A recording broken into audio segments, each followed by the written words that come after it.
Hi everyone, in front of me I've got a REALME C63 and let me share with you how to check the IMEI number of this device.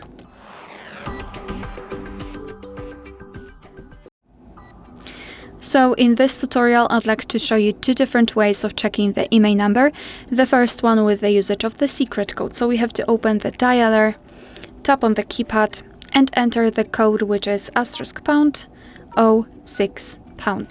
And as you can see, by this code we are provided with both IMEI numbers and a serial number of this device. So let's tap on OK, and now another way through the settings. So we have to open them. And now let me go back, and in this general list of the settings we have to scroll down to the very bottom to find About Phone. Then let's tap on the status.